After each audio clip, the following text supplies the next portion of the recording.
This temple is 11,600 years old, twice as old as Stonehenge, older than farming, older than writing, older than the wheel, older than the pyramids by 7,000 years. And the people who built it had no metal, no pottery, no agriculture, nothing, just stone tools and a reason we still cannot explain. Think about what that means. When these stones were raised, there were no cities, no kings, no written word. Humans were still hunters and gatherers, chasing herds and gathering wild grain. They should not have been able to build anything like this. And yet here it stands, the oldest monumental temple ever found on Earth, built by people who owned almost nothing. And in September 2025, archaeologists pulled a face out of the wall. A life-size human statue, deliberately entombed inside the stonework, laid flat and sealed into the architecture between two of the great enclosures. A figure with a carved head and torso, buried on purpose, as if left to guard the place forever. The first of its kind ever found here. They are calling it the Guardian. The archaeologist who spent his life here, Klaus Schmidt, said something that turned history upside down. First came the temple, he said, then the city. Not the other way around. And that leaves us with two questions that refuse to go away. Why would people with no farming build the world's first temple? And then, thousands of years later, why did they bury it? To understand what we're looking at, we have to go back to the beginning. To 1994. A German archaeologist named Klaus Schmidt is walking a low, rounded hill in southeastern Turkey, near the ancient city of Şanlıurfa. The locals call it Göbekli Tepe, Potbelly Hill. An earlier survey had glanced at it decades before and written it off as a medieval cemetery, a scatter of broken slabs, nothing worth digging. Everyone had walked past it for a generation. But Schmidt looked closer. Those broken slabs weren't gravestones. They were the tops of enormous carved pillars, still buried, still standing where they had been placed. Flint tools littered the ground by the thousands. And he understood, standing on that hill, that whatever was underneath his feet was not medieval, it was Stone Age, and it was massive. Radiocarbon dating told a story no one was ready for. The oldest layers went back to around 9,600 years before Christ, 11,500 years ago. This wasn't just old, it was older than every ruin, every monument, every temple humanity had ever catalogued. Göbekli Tepe wasn't near the dawn of civilization, it was before the dawn.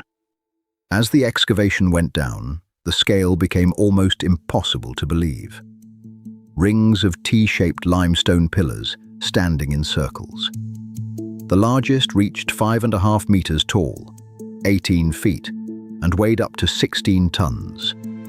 Each one quarried from the bedrock, shaped, carved, and dragged into place.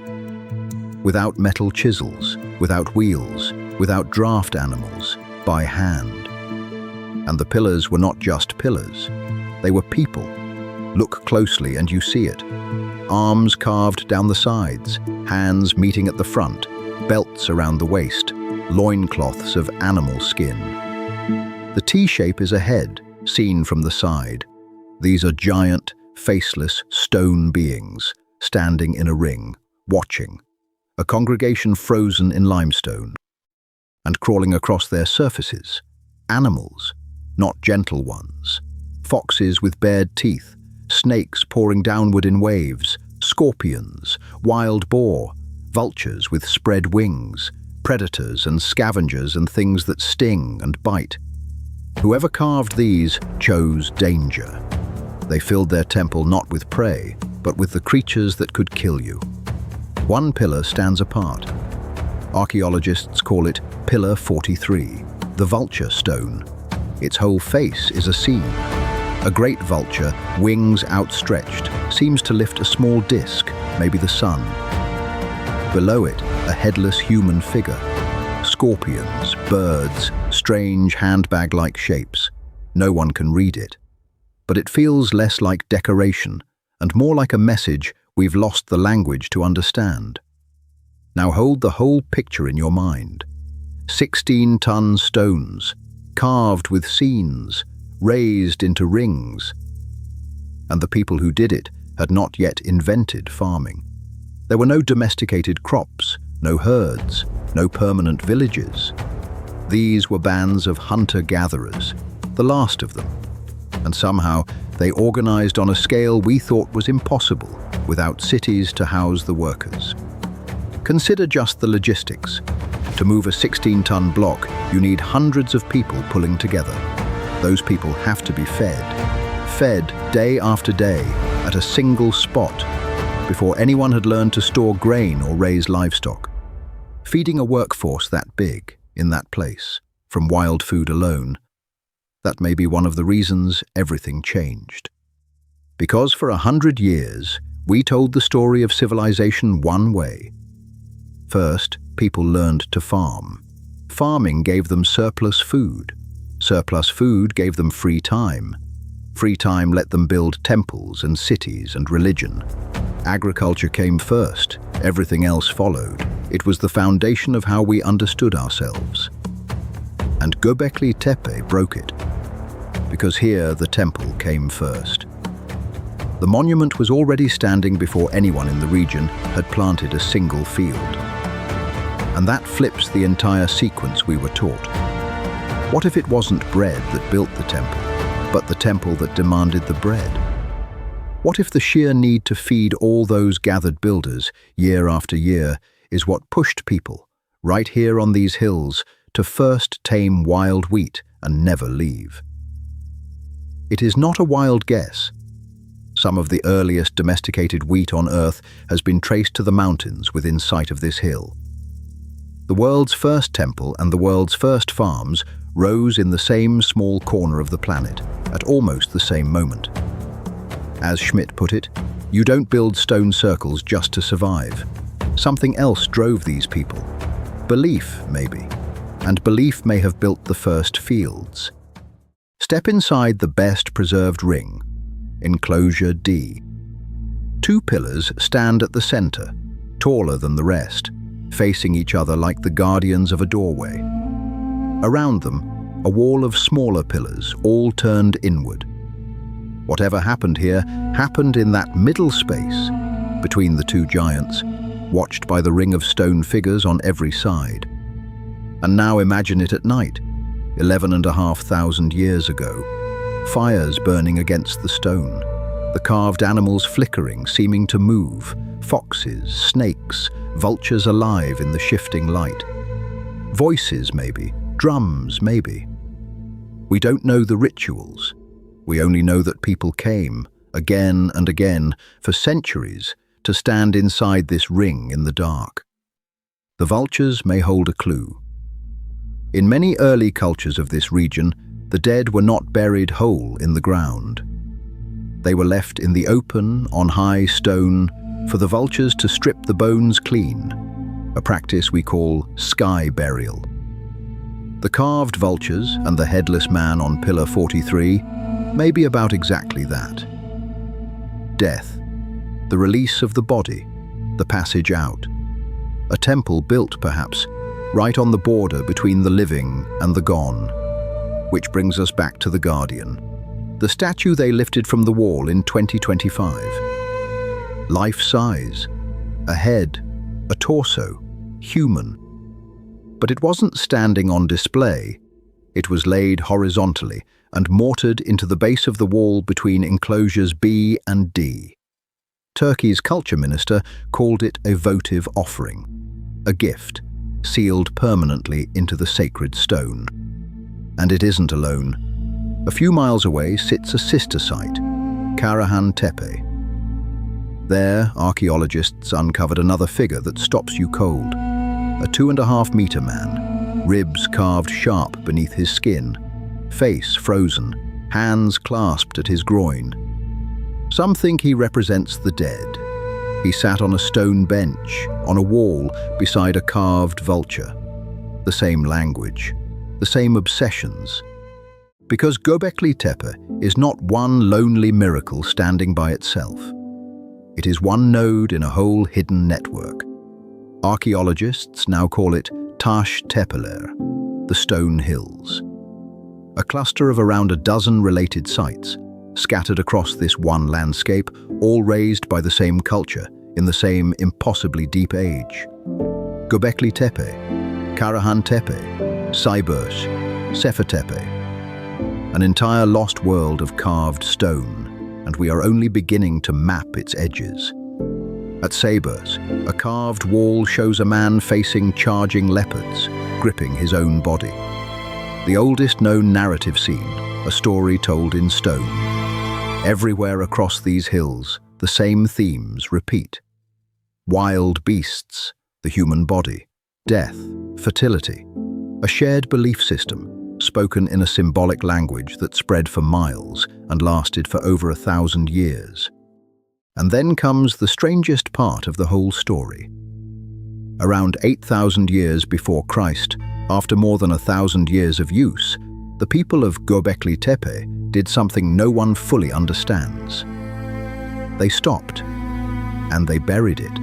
The enclosures, the pillars, the carvings, the giants in the ring, all of it packed under tons of rubble and dirt by hand. This is why the pillars survived at all. They weren't toppled by earthquakes or dragged off by looters. They were entombed, deliberately, carefully, in a packed fill of limestone rubble, broken flint tools, and animal bone, piled basket by basket over the giants. That backfill is exactly what protected them for the next 10,000 years. The temple that gave us our oldest monument was preserved, perfectly, by the very act that seems to have ended it. Now, scholars still argue about how deliberate it all was. Schmidt was certain, an intentional, ritual burial, a temple laid to rest. Some later researchers point to natural slope slides and erosion filling parts of it over time. The truth is probably somewhere in between. But whole enclosures, cleanly packed and abandoned, are very hard to explain by accident alone. So ask the question the site keeps asking. Why bury a temple you spent generations building? In many cultures, sacred things are not thrown away. They are retired, decommissioned. A building can be born, live, and be ritually killed, put into the ground like a body. Maybe each enclosure had a lifespan. Maybe when its time came, they closed its eyes and covered it over. And notice the timing. As the enclosures were being sealed, farming was taking hold across these same hills. The old world of the hunter was ending. The world of the field and the village was beginning. Perhaps the temple of the hunters was buried because the people it belonged to were, themselves, disappearing, becoming someone new. It is a strange human instinct to seal something away on purpose and let the earth keep it. We've seen it before, in other places, in other ages. Tombs walled shut, chambers packed and hidden, secrets buried not to destroy them, but to protect them from the world above. Göbekli Tepe may be the oldest example we have ever found of that impulse. And here is the humbling truth. We do not know their names for any of this. We have no writing from them. Writing wouldn't be invented for another 6,000 years. We don't know what they called their gods, if they had gods. We don't know the words spoken inside that ring. We have only the stones and the silence they were left in. And here is the part that should keep you up at night. Everything you have seen, the pillars, the vulture stone, the guardian in the wall, comes from barely 5% of the site. 5%. After 30 years of digging, more than 19 out of every 20 enclosures at Göbekli Tepe are still down there, untouched, exactly as they were left. Ground-penetrating radar has swept the hill, and the readings are staggering. Beneath the surface, unseen by any living eye, are the shapes of at least 20 more enclosures. 20 more rings of giant stone figures, still standing in the dark, still holding whatever was sealed inside them 11,000 years ago. Waiting, patient, buried on purpose. So think again about that face they pulled from the wall, laid flat, sealed in stone, left as a guardian or a gift or a goodbye. We still can't say which. It waited 11,500 years in the dark for someone to find it. And under that same hill, the radar tells us, there are more. Faces we haven't met, guardians still standing watch. Hunter-gatherers with no metal, no writing, no farming, built the first temple on Earth. Then, when their world ended, they buried it whole, and it kept their secret for 11,000 years. We have uncovered 5%. The other 95% is still under the hill. Whatever they were trying to tell us or hide from us, most of it is still down there, still waiting to be dug back up.